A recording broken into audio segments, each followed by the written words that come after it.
আচ্ছা, বলুন তো কতদিন হইছে যে আপনারা নিজ হাতে পাকা বড়ই ছিঁড়ে খান না?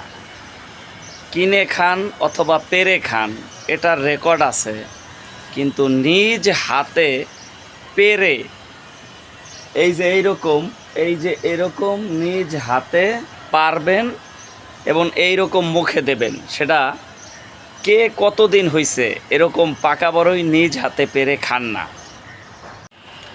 আলহামদুলিল্লাহ, এই যে মিষ্টি একদম পাকনা বড়ই গাছের পেড়ে, এটা খাওয়ার মজাই আলাদা।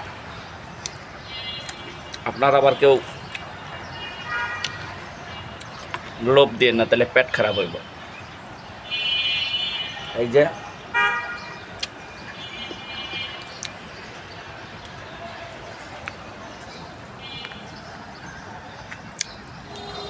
শুক্রবার, শুভ দিন, ভালো দিন,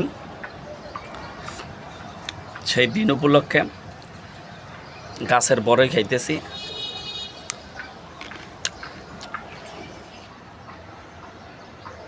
তবে আপনারা যদি আসেন তাইলে হয়তো এরকম ছিঁড়ে ছিঁড়ে বড়ই খাওয়াতে পারবো। সেই ক্ষেত্রে মেহমানদারি হবে এবং আমার পেট খারাপও হবে না, নজরও লাগবে না।